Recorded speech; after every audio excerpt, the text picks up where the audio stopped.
Olá pessoal, sejam bem-vindos aí a mais um episódio da TV Rally, nesse novo formato que a gente montou aqui de ser um podcast, um misto de podcast com videocast, e que tem sido muito legal aqui compartilhar um pouquinho das histórias do Rally e do que a gente tem visto no campo. E a gente preparou mais um episódio bem legal para vocês aqui, vamos trazer informação do campo, trazer atualizações aí direta do que o nosso pessoal tem visto ao longo dessas últimas semanas. Mas hoje é o dia também da gente falar de mercado. Isso é um assunto que os produtores adoram, né? Todo mundo quer acompanhar, saber se preço sobe, preço cai. Então hoje fique ligado que a gente vai conversar sobre isso daí. E para participar desse episódio, ninguém mais, ninguém menos que Adriano Turco, nosso analista sênior aqui no mercado de grãos. Turco, seja bem-vindo aí, vestindo camiseta do Rally já, saudade de ir pro campo. Ô André, obrigado. Saudade é grande, né? Mas esse povo não deixa eu viajar, o mercado não para de aprontar com a gente, então a gente acaba ficando mais tempo aqui no escritório, mas ainda vou cavar uma vaguinha aqui pro... Daqui a pouco a gente acha você aí, ó, cara, olha, ó. Se é você, ó, Turco. Tá 2020 aí, ali ó, faz cara. Tempo, né? Temos que arrumar então, Turco, próxima equipe aí, você acompanha a galera. Eu até tinha cabelo ali, ó. E com a gente aqui também o nosso gaúcho da fronteira, Gil Domar, que voltou do campo, né, Gil? Voltei do campo. Turco, se quiser, tem um espacinho para você, tem até chimarrão no carro lá.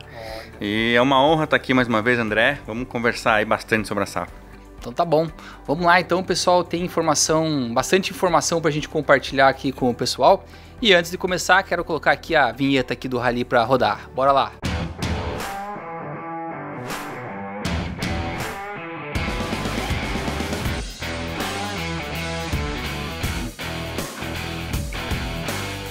Agora sim, estamos de volta e para começar agora esse bate-papo, eu queria fazer o agradecimento aos nossos patrocinadores, né? Viajar por esse Brasilzão que produz aí não é barato não. Então é importante a gente ter sempre apoio das empresas que nos ajudam não só financeiramente, né, que é importante também, mas que nos ajudam com informações, com suporte em cada uma das regiões. É bom, principalmente na etapa de visita a produtores, né? A gente vai lá, conversa com os nossos patrocinadores, sempre já destinam as nossas conversas para pessoas aí que conhecem bem a região, conseguem falar um pouco do que está acontecendo também de uma forma mais qualitativa. Então, muito obrigado aqui à FMC, patrocinador do Rally há um bom tempo já, e vem trabalhando em uma linha bastante ampla de produtos agroquímicos para a proteção das lavouras, inclusive trabalhando uma linha forte de biológicos agora também. Outro parceiro de longa data, Banco Santander, fornecendo crédito aos produtores rurais, sempre com a gente também, tentando entender cada uma das regiões. OCP Brasil, importante produtora de fosfatados no mundo inteiro, trazendo seus produtos para os produtores. E temos aqui mais dois estreantes do Rally, a Prometeum, produtora de pneus, então está acompanhando o Rally para entender as demandas do setor, e a Soitec aqui produzindo sementes, né, trabalhando toda a parte de base genética, que tem sido algo muito importante para que a gente consiga romper essas barreiras aí de 80 sacos, e a gente viu muito disso essa semana, né, Gil? Bastante. Tem bastante lavouras aí que, olha, a gente se surpreende com peso, com uma produtividade esperada aí.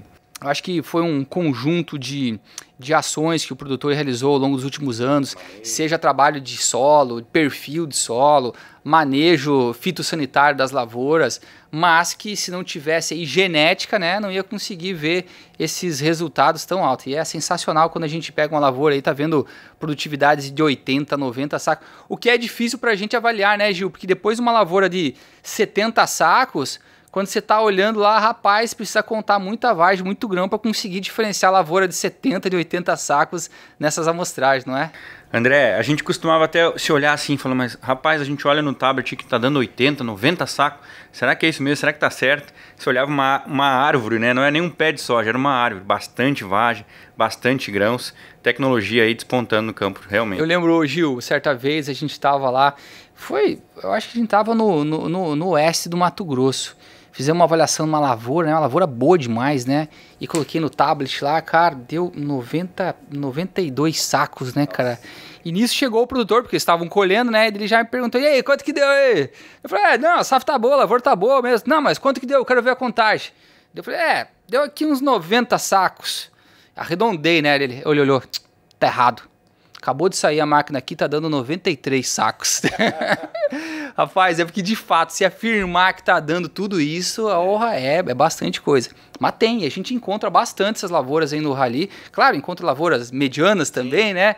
Mas tem lavoura boa, tem lavoura que tá estourando esses tetos de produtividade. Mas beleza, era só uma lembrança aqui dos nossos patrocinadores, então mais uma vez, meu muito obrigado. Vamos falar um pouco de safra? Essa semana o pessoal rodou tanto o sudeste do Mato Grosso, lá, né, região de Rondonópolis, fizeram Pedra Preta, Primavera, Campo Verde, fizeram toda a Serra da Petrovina e uma região de alta tecnologia, né, região de altitude, onde as sementeiras estão localizadas. E a outra região que outra equipe do Rally percorreu foi o sudoeste de Goiás, região de Mineiros, Rio Verde, Jataí também, região com teto produtivo bastante elevado. Vamos começar falando aí do Mato Grosso, e eu sei que o pessoal aí gravou um relato sobre a região, então vamos assistir o Henrique, que foi quem coordenou essa equipe. Durante a semana, percorremos a região sudeste do estado do Mato Grosso. O que chamou atenção durante as avaliações foram plantas com menor entrenó e também menor número de vagens, principalmente no dossel inferior. Sintomas, então, da irregularidade climática que aconteceu lá no início da cultura. Outro ponto que chama atenção aqui na região, que o pessoal comenta muito e que a gente visualizou, é o alongamento do ciclo da cultura em até 10 dias. Então isso pode ocasionar um problema aí para o milho safrinha ou até para o algodão safrinha. Pragas e doenças. Chama a atenção a recorrência de doenças como a antracnose e a cercosporiose. Pragas como os percevejos, as lagartas, assim como a planta invasora capim-pé de galinha, também foram constatadas em grande parte das lavouras analisadas. As condições meteorológicas voltaram em sua normalidade, sendo bom para quem precisa plantar o algodão safrinha e ruim para quem precisa colher a soja. Com isso, o plantio do algodão avança rapidamente no calendário de baixo risco da cultura. E o sentimento que fica ao encerrarmos a semana aqui na região é de que teremos uma safra muito parecida com a do ano passado. Safra que foi recorde de produtividade. Muito bom ver o pessoal participando aí, trazendo um pouco do que viu em cada uma das regiões. Então, a participação de todo mundo é sempre muito bom. Até os patrocinadores, né, André? O pessoal da CP ali participando também, legal. Ô Gil, quando a gente largou o Rally ali em janeiro, a gente já tinha uma visão do Mato Grosso de que o calendário de plantio tinha sido um calendário bom, né? Não era igual ao do ano passado, que foi super acelerado, mas tinha sido um calendário interessante. E a região sudeste em específico era uma região que a gente já via, né? Um calendário de plantio muito bom e bem acelerado. Em relação ao que a gente tinha no começo de janeiro ali, que fizemos o evento pré-rally, e comparando com agora, né, depois do pessoal ter rodado o campo, o Henrique até falou assim, ó, que fica no final é um sentimento de uma produtividade muito próxima da passada, que foi recorde. O que os números mostram pra gente? André, acho que primeira situação que a gente encara quando olha para o Sudeste é realmente isso, né?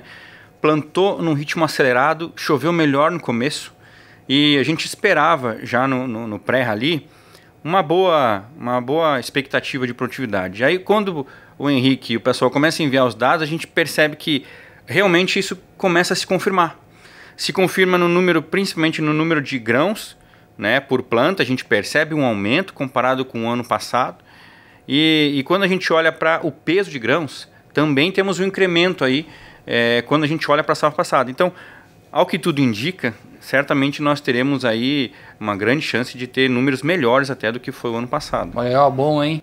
E daí, para consolidar o dado do estado, a gente vai precisar ver as lavouras de ciclo médio e tardio, que depois a gente vai falar um pouquinho mais sobre isso daí. Agora, outra coisa que eles trouxeram aqui no vídeo também, ô Gil, foi uma informação em relação ao alongamento de ciclo, que é uma coisa que quando você estava lá, você já havia relatado, né? Sim.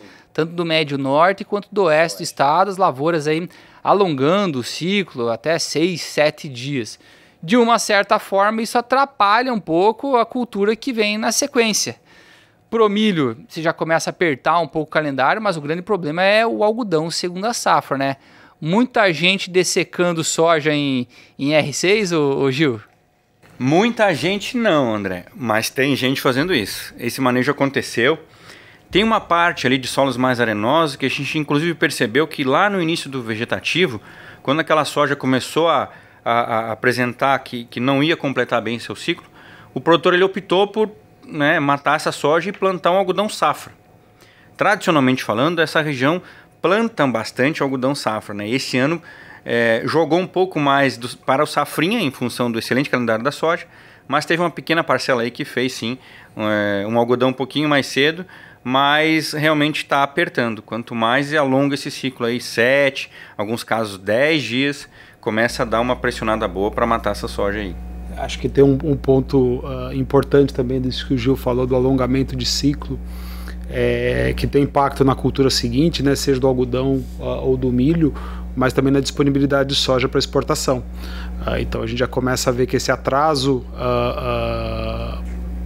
na colheita, a gente já não tem tanta soja para exportar e assim, boa parte do que a gente esperava que poderia ser embarcado agora no mês de janeiro vai acabar ficando para fevereiro, que é onde o ritmo de colheita deve vir forte, e aí a gente deve ter um fevereiro bem forte de embarques, mas janeiro vai dar uma tropeçadinha aí do que a gente esperava lá atrás. E acrescentando mais uma pitada aí nesse assunto, né, Turco, tem também a condição climática agora na colheita. Tá chovendo pra caramba, não para, né? Que a chuva todo o vídeo, né, que a gente vê do pessoal rodando lá é chuva, chuva, chuva. Então isso também, de uma certa forma, vai alongando um pouco mais a colheita. Vai alongando a colheita, caminhão que deveria estar indo e voltando mais rápido para buscar essa soja, essa soja sai mais úmida, fica mais tempo, porque o secador não dá conta, então tem uma série de complicações que vão causando em sequência até mudança na precificação da soja no mercado interno, né? Porque é tudo custo que vai sendo repassado, não tem jeito. Se ficou mais tempo o caminhão na fila, falta caminhão, se é frete sobe, se é mais energia para secar a soja, tudo isso vai para conta. Mas vamos falar um pouquinho mais sobre os impactos disso no mercado também, logo mais. Bom, boas notícias então que estão vindo no Mato Grosso, espero que continue assim. Vamos caminhar então a nossa conversa para falar um pouco do sudoeste de Goiás, mas antes eu queria trazer aqui um pouco da campanha que a gente tem aqui, né, que é do embaixador do Rally. Todo mês a gente seleciona uma pessoa que está mais engajada com todo o projeto, comentando, curtindo, participando, e a gente libera alguns prêmios, né? E esse mês a gente tem aqui um kit que vem da OCP, que tem aqui, deixa eu ver o que tem aqui mesmo, aqui ó, tem um chapeuzinho bacana aqui, tem uns caderninhos, tem um monte de coisa aqui legal, e mais também todo o kit do Rally de camiseta e boné do Rally que vai ser sorteado ao longo desse mês. Então participe, curta o comentário, compartilhe, que a gente vai sortear nesse mês aqui o kit da OCP. Beleza? Vamos falar então um pouco de sudoeste de Goiás, e daí quem percorreu essa região foi o Jailton Pereirão aqui, que é grande Pereira, conhecido da turma, o cara que está há mais tempo no Rally. Ele é o único da Agroconsult que participou de todas as edições, né? Ele não é agrônomo, mas praticamente já, ó a cara de agrônomo que ele tem ali já, ó.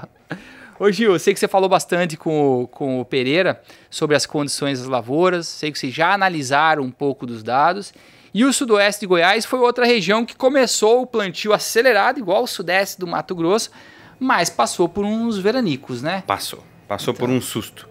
E quero deixar claro aqui, ó, o Adriano Tuco tomando chimarrão, entrou no Rally para vestiu a camisa, já virou gauchão aí, ó. Chimarrão já faz parte desde a época da faculdade. Sabe que o pessoal tava zoando, né, o primeiro episódio aí, falando que era o MateCast, que tava o Gildomar, o Valmir e eu aqui tomando mate, daí virou MateCast. Daí hoje eu trouxe café, tá? Então pode virar um café cast aqui também. No próximo vai ser tererê. O Gil é conhecido como Gil do Mate, né? Não Gil do Mar. Mas bora lá, falando então um pouco do sudoeste, o que o Pereirão nos trouxe de informações também, o que os números nos mostram, né? Comparar com a safra passada, André, é um pouco sacanagem, né? O sudoeste ele foi sensacional. No ano passado foi recorde de produtividade, nós tivemos condições ideais para a região. 67,2 sacos de média. Exatamente. Foi o resultado da safra passada no estado de Goiás. Foi um espetáculo, assim. E quando a gente iniciou a safra, a nossa expectativa era muito boa. A gente falava muito bem, né? Começou o início muito bom, muito produtivo, plantou rápido, só que aí realmente começou a vir aquela seca, começou a dar o pessoal teve que parar de plantar e a gente começou a perceber os danos no alongamento do ciclo, em primeiro lugar. E agora, quando o rally passou, o que a gente percebeu? Tem realmente um stand um pouco abaixo, né, abaixo do que foi o ano passado, um pouco não, beirando quase 5%. E quando a gente olha também para o número de grãos por planta, ainda é maior do que esse dado. Então, o que tem consolidado, o que tem mantido um pouco a média é o peso de grãos, que é relativamente um pouco acima do que foi o ano passado. Então, está muito manchado o Sudoeste. Até esse presente momento, nós temos algumas regiões que são mais consolidadas, que dá para se dizer que é uma safra normal, longe do que foi o ano passado, mas nas áreas mais periféricas, solos um pouco mais fracos, aí a gente começa a perceber um pouco da frustração aí do produtor. E tem que lembrar também que Goiás tem acrescido novas áreas também, né? Principalmente quando a gente olha para o noroeste de Goiás, tem muita área nova lá, que eram áreas de pastagem, né? Então que vem com um potencial mais baixo. Agora, a gente tem que tomar cuidado sempre com as referências, né? Porque a gente falou no número pré-rally de quase 63 sacos de média para Goiás. É um ótimo resultado se falar 63 sacos. Daí eu estava dando entrevista semana passada para uma rádio lá de Goiás, né? Nossa, mas estou vendo aqui os números de vocês, vão ter quase 10% de redução. O que está levando essa quebra de produção do estado de Goiás? Eu falei, não, calma, bicho, é tudo uma questão de referência, né?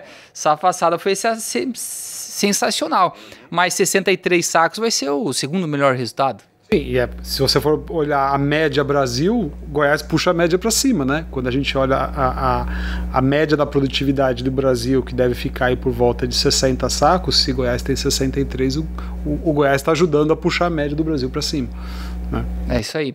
E Goiás ainda tem a região leste, que a gente não percorreu ainda, mas que também vem bem até agora, né? Perfeito, exatamente, André. Eu acho que o leste ele tem tudo para performar muito bem, né? Demorou um pouquinho mais para semear, só que para a cultura da soja tá nos nossos acompanhamentos quinzenais aqui a gente percebe que está indo tudo muito bem. Então temos, se Deus quiser, aí uma boa safra para a região. Vai virar esse 67 no ano passado, hein? Vamos ver. Muito bem. Vamos falar um pouco de mercado então, Adriano. A gente começou no pré-rally com uma estimativa aí de 153,4 milhões de toneladas. A gente foi para o campo, viu que Mato Grosso está melhor do que a gente esperava, então certamente nessa nossa próxima divulgação de dados, que deve ser ao longo da semana que vem, a gente deve aumentar as nossas estimativas para o Mato Grosso, deve subir também alguns outros estados juntos, como a questão de Mato Grosso do Sul e até o próprio Mapito, né, que vem se desempenhando muito bem. A gente vai ter oportunidade de falar um pouco desses estados em outro momento aqui na TV Rally, mas a gente viu uma condição de safra do Rio Grande do Sul um pouco pior do que a gente imaginava naquele começo, né? O clima não performou de maneira satisfatória. Vai, mexe, coloca tudo isso no caldeirão, mexe. Eu acho que em termos de produção a gente continua tendo uma safra aí de 153 milhões de toneladas. E eu queria saber um pouco de você, Turco, como é que o mercado está enxergando essa produção e como é que está reagindo esses números? Bom, André, o mercado, já dá para dizer que o mercado precificou uma safra brasileira, uma safra recorde, uma safra muito melhor que a safra do ano passado, né, com todos os percalços que a gente teve. E obviamente o mercado também se preocupa com a situação do Rio Grande do Sul. Mas quando a gente olha para o desenvolvimento das lavouras, né, ali principalmente do Paraná para cima, e especialmente, como você comentou, Mato Grosso do Sul, Mato Grosso e mesmo Mapito, já tá no preço uma safra brasileira com folga acima de 153 milhões de toneladas, né? Existem alguns pontos quando a gente olha para fora do Brasil, né, que geram um pouco de angústia, de preocupação no mercado também. Mas quando a gente fala de números de Brasil, já dá para dizer que assim, o mercado acredita numa safra recorde brasileira, sem muitas preocupações. Muito bem, nós vamos voltar um pouco nesse tema depois que você comentou sobre safra sul-americana, vamos falar um pouquinho da Argentina também, mas eu queria retomar até um pouco do que a gente estava conversando antes, né, que você falou da questão de atraso na colheita, a soja vai entrar um pouco mais tardiamente no mercado por conta de alongamento de ciclo, por conta das chuvas que tem agora. Mas tem outro fator aí também que eu acho que é bem importante a gente mencionar, que diz respeito à comercialização, né? Porque não adianta também ritmo de colheita andar e o produtor não comercializar. Conta pra gente como é que tá a comercialização esse ano. Esse é um ponto de atenção e de preocupação, dá para dizer, André. O Gil vem falando que assim, as produtividades que a gente tem, das lavouras que a gente tem visitado, tem surpreendido positivamente, né, principalmente nas regiões que a gente já visitou, mas a questão da comercialização é um ponto de atenção, como eu disse, né? A gente estima que o Brasil deva estar próximo aí de 30% comercializado, média Brasil, né? Então, obviamente, vão ter estados que estão um pouco mais acelerados, estados que estão mais atrasados, mas na média o Brasil deve estar aí beirando os 30%, um pouco mais, um pouco menos. Mas quando a gente olha para o ano passado e para a média histórica recente, 30% é bem abaixo do que a gente viu nos últimos anos. Isso causa preocupação, porque é uma safra grande, como eu disse, né, uma safra recorde brasileira, e essa safra tem um risco de ser comercializada toda de uma vez só, num cenário de fretes bastante altos, o real se valorizando frente ao dólar, e principalmente de uma oferta brasileira, né, regionalmente muito alta. Então, apesar da gente estar vendo Chicago no movimento de ascensão, movimento para cima, os preços no mercado interno têm ido, de maneira geral, no sentido contrário. Então, tem tudo a ver com essa questão de o mercado estar precificando uma safra grande brasileira e esses outros fatores, como câmbio, logística, colocando os preços em reais para baixo. De uma certa forma a gente aumenta um pouco do risco do nosso negócio quando a gente caminha para uma comercialização atrasada, né? E você falou aí de Brasil em torno de 30%, mas a gente tem que lembrar que existe uma diferença em termos de comportamento de comercialização gigantesca quando a gente olha para o centro-oeste brasileiro e quando a gente olha para o sul do país, né? Então vamos colocar o estado do Paraná, por exemplo, que é um estado que vai produzir bem, apesar dos problemas que a gente viu um pouco lá na Beira-Lago, em Marechal Cândido Rondon, mais no oeste do estado, mas vai produzir muito bem. E é um estado que, em termos de comercialização, andou muito pouco. Imagina, isso é um papo que a gente já tem tido, né, um pouco com as cooperativas, né? As cooperativas estão de cabelo em pé, né? Porque vai ser difícil armazenar uma safra tão grande e tão pouco comercializada. Vai ser difícil armazenar, vai ser difícil escoar essa safra, porque ela vai... quando vem todo mundo junto para escoar. A gente estima que no Paraná, assim, sendo otimista, não deve estar próximo de 20%, mas assim, eu estou sendo bastante otimista aqui, ele talvez seja mais para 15% do que para 20%, o que, com relação à média histórica, o Paraná, quando a gente compara com o Mato Grosso, ele é naturalmente atrasado, né? Ele tem talvez atrasado não seja a melhor palavra, mas ele é um pouco mais lenta a comercialização, tardio, né? Mas esse ano está bem mais atrasado, e aí atrasado de fato. E vai ser uma safra boa, muito melhor que a safra do ano passado, que foi uma safra com todas as complicações que a gente sabe, e onde o produtor talvez tenha deixado passar o melhor momento. Né? Eu acho que é o grande ponto de atenção dessa safra, né? Ritmo de comercialização daqui para frente, escoamento dessa safra e toda a questão de infraestrutura logística para atender mais uma safra recorde do Brasil. Mas tá bom, a gente falou aqui um pouco já de Rio Grande do Sul e eu queria retomar um pouco desse tema aqui, Gil, porque de fato mudou um pouco da situação do Rio Grande do Sul. Aquelas chuvas que a gente estava prevendo não aconteceram, né? E a gente provavelmente vai ver na semana que vem, nessa nossa nova divulgação de dados, um potencial mais baixo para o Rio Grande do Sul. É isso mesmo? André, infelizmente é isso mesmo. Meu Rio Grande amado, né? Mas... Vocês jogaram o pé na cruz, mano. Não, terceiro ano consecutivo. Terceiro ano. Não tá fácil ver essa safra do Rio Grande. Mas assim, chuvas irregulares. E quando acontecem, ainda são de baixo volume, muito esparsas. Chove aqui, não chove no meu vizinho. Às vezes nem os modelos mostram. Você liga para uma região que o modelo não mostra uma chuva. Não, aqui do meu vizinho choveu 40 milímetros. E a minha área não choveu nada. Então, o que a gente percebe, né? Já tem regiões com quebras consolidadas. Principalmente a metade sul, né? Principalmente quando a gente olha a metade sul. o nosso noroeste, nossa serra, está chovendo mais de metade do Planalto, está chovendo ok. Agora, qual que é o grande detalhe, né? Comparando com o ano passado? A fase reprodutiva ela aconteceu mais cedo no ano passado. Então, esse ano a gente teve algumas semanas ali de refrigério. Só que agora chegou o momento. Então, a fase reprodutiva está acontecendo agora na maioria das regiões e a chuva está falhando. Acho que esse é um recado triste que a gente tem que passar. Então, meio que a gente está trazendo já aqui um cenário de redução de potencial produtivo do Rio Grande do Sul, mas não acabou ainda não, né? Não. Precisa chover daqui para frente, precisa de mais chuva para consolidar. Não pode baixar a guarda, né? Ano passado a safra que foi plantada no final de dezembro para janeiro foi a que produziu melhor, né? Foi a que deu o respiro, então... Foi a que deu respiro e ela foi plantada tão tarde que a chuva de maio atrapalhou a colheita. E a gente teve um cenário também na safra passada, que essa metade sul, por ter um plantio bem mais tardio, acabou se beneficiando no passado, né? E a região do Planalto que sofreu mais, agora não, né? Agora a região metade sul, que de fato são áreas mais novas, né? Tá sofrendo mais. Tá.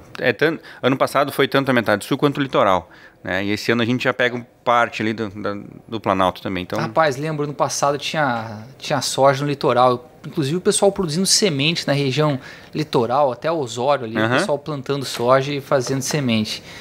Uma loucura. Muito bem, mas essa irregularidade climática que a gente percebe no Rio Grande do Sul, talvez ela seja muito mais irregular ainda na Argentina, né? Que é um ponto que o Turco trouxe antes e que eu acho que é importante a gente falar. O produtor gaúcho está sofrendo, mas o argentino está sofrendo bem mais, né, Turco? Acho que é uma competição até que ninguém quer ganhar, né? Mas acho que nessa aí o argentino está ganhando ou perdendo, né? Mais do que o produtor gaúcho. A Argentina, tanto para milho quanto para soja, e já teve uma safra de trigo bastante ruim. A safra de verão deles é bastante comprometida em função de falta de chuva no inverno. Então foi um inverno e na sequência a primavera muito seco. Não houve reposição. A própria safra de trigo, né? Já foi problemática. O estoque de água no solo, né, no perfil de solo era baixíssimo, então a safra já entrou com pouca água de reserva de solo, choveu muito pouco, muito calor. Para a gente dar alguns números aqui, né, ordem de grandeza, no final ali de dezembro, ali um pouco antes do Natal, o mercado já começava a achar que a safra argentina poderia ter problema, mas todo mundo ainda trabalhava com números entre, vamos dizer aí, 48, 49, até alguns mais otimistas, na casa de 50 milhões de toneladas. E hoje o mercado já dá de barato que essa safra ela está entre 35 e 40 milhões de toneladas. Então, num cenário, entre aspas, aí, otimista, são 10 milhões de toneladas a menos na Argentina, com a possibilidade de chegar a 15 milhões de toneladas.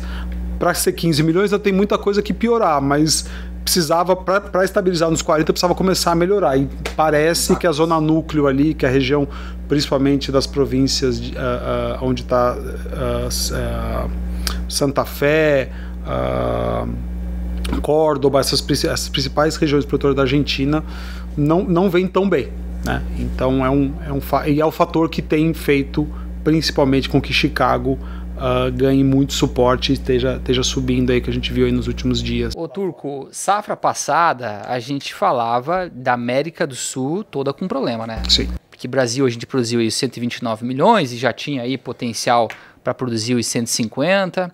A própria Argentina já teve uma quebra de safra, e Paraguai também, né? Paraguai, se não me engano, safra passada produziu algo em torno de 5 milhões de toneladas, 4 milhões, né? Com potencial de 11 milhões.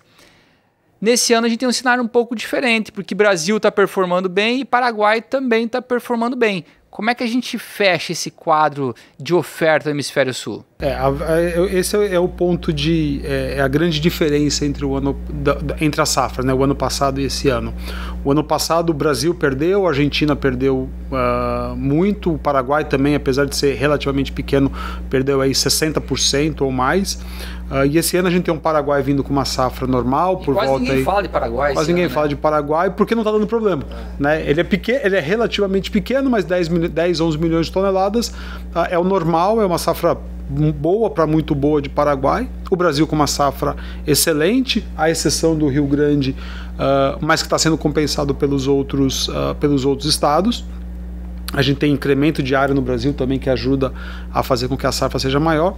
E o grande problema é a Argentina. Então, no frigir dos ovos, apesar da quebra de safra argentina, nós vamos ter uma oferta sul-americana muito maior do que foi a oferta do ano passado. Então, isso aí é que me causa preocupação quando a gente olha câmbio saindo de 5,20, 5,30 que a gente viu no final do ano passado, a gente viu recentemente câmbio por volta de 5, né? Por outro lado, Chicago ainda em patamares muito elevados e bastante estressados, principalmente por causa do problema da Argentina, mas assim, a hora que se consolidar essas safras, essa oferta muito maior sul-americana, o mercado pode perder suporte e aí os preços cederem ainda mais. Então, o ponto de atenção que a gente precisa ter aqui é nessa comercialização. Ficar atento a isso daí. Tá bom. Outro assunto que eu queria trazer aqui para a gente discutir um pouco de mercado também, o Turco, diz respeito a milho. A gente já falou de milho verão, né? Que de fato o Rio Grande do Sul perdeu, né? Já estava consolidada a quebra de produção de milho verão no Rio Grande do Sul. No restante do Brasil tem uma safra ainda razoável em termos de milho verão, estamos falando de algo em torno de 30 milhões de toneladas, né? 29,6 para ser mais preciso, que é o nosso último número, mas o que impacta mais o mercado é o que vem a partir de agora, né? Que diz respeito ao milho segunda safra. O Gil já tinha trazido um pouco aqui também da questão de como que anda a evolução da colheita de soja e plantio do milho em cada uma das regiões. De fato, existem algumas preocupações, alongamento de ciclo, chuva na colheita, mas de maneira geral a gente ainda tem mantido uma boa expectativa em termos de crescimento de área do milho segunda safra, né? Estamos falando de 17,5 milhões de hectares contra 16,8 na safra passada. É um incremento bastante significativo. E uma vez que a gente plante essa safra, tecnologia a gente sabe que o produtor está usando, né? Não está mais economizando, tanto porque os preços dos insumos vêm caindo, principalmente dos fertilizantes, né? Então isso incitou também, talvez aquele produtor que tivesse com um pouquinho mais de dúvida no final do ano ali, fechar o seu pacote de insumos. E na nossa visão ainda o cenário de milho é de uma rentabilidade interessante para quem plantar. Uma vez que a gente plante essa safra e o clima se desenvolva de uma maneira satisfatória, até com uma chuvinha lá em maio, que eu já vi alguns modelos falando de chuva em maio. Tomara. A gente pode caminhar aí para 100 milhões de toneladas de milho nessa segunda safra, né? Com mais 130 milhões de toneladas que devemos produzir ao longo dessa safra 22-23. Como é que você vê esse cenário, Turco? Assim, André, a gente está bastante otimista, dá para dizer, com o milho no Brasil, especialmente o milho safrinha, né? A gente está fechando agora, final de janeiro, quando a gente fecha o nosso balanço de oferta e demanda de Brasil, a gente deve se aproximar das exportações aqui dessa safra passada por volta aí de 47 milhões de toneladas, o que foi uma surpresa bastante positiva, né? Só janeiro deve ter feito mais de 5 milhões. Eu lembro há 6 meses atrás, quando a gente dizia aqui na Agroconsult que o Brasil ia exportar 43, eu tomei pedrada de tudo quanto foi lado, porque me chamavam de louco, e a gente sustentou o nosso número e a safra acabou sendo maior e a demanda veio vindo e a gente está confirmado aí, né? Acima de 45 já passou e com chance de chegar próximo de 47, olhando num calendário que a gente trabalha aqui de fevereiro a janeiro. E para a próxima safra tem tudo para a gente superar esse número e pelo menos na safra 22-23 o Brasil superar os Estados Unidos como o maior exportador mundial de milho, perdão. De soja a gente já faz tempo. A gente vira o maior exportador de milho. Pelo menos essa safra. E vamos ver o que vai acontecer na safra que vem. Mas assim, quando a gente olha para os nossos modelos de oferta e demanda mundial, de consumo, de importação, o Brasil caminha para ser nas nossas avaliações o maior exportador de milho nessa safra. O USDA não chegou lá ainda, mas vai chegar, né? Então as perspectivas de milho são bastante boas, mas assim como na soja, a comercialização está atrasada e não dá para a gente ficar esperando e sentado em cima desse milho. A gente entende que o produtor quer esperar colher a soja, para plantar o milho, mas assim, já dava para adiantar, para avançar um pouco mais com as vendas desse milho que está sendo plantado agora, né? Para aproveitar esse momento de preços bons que a gente ainda tem. De novo, né, um desafio logístico gigantesco também. Safra passada a gente produziu 118, na outra foi algo em torno de 88, então assim, produzir 130 agora é bastante milho. São 130 mais 153, 154 de soja. O ano passado foram 130, arredondando, de soja, 118 e 118 de milho. Então nós estamos falando 12 a mais de milho e mais de 24, 25 milhões de toneladas a mais de soja. Então essa prática, é mais do que uma Argentina. É o ano para a gente testar o nosso sistema logístico aí, né? Então, assim, não dá para ficar esperando, porque senão pode ter muita pressão de venda quando esse milho estiver sendo colhido lá na frente. Muito bom, Turco. Bom a gente trazer um pouco dessa visão da AgroConsult aqui a respeito dos riscos do mercado. Mas sabe, né, Turco, eu agora, como entrevistador aqui, eu posso largar a pergunta que eu odeio receber, né, quando eu estou fazendo palestra. E aí, o preço vai subir? O preço vai cair?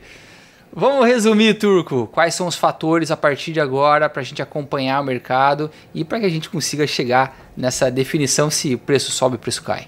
Acho que assim, André, é meio chovendo molhado, mas a gente tem que, obviamente, tem que ficar olhando para câmbio, né?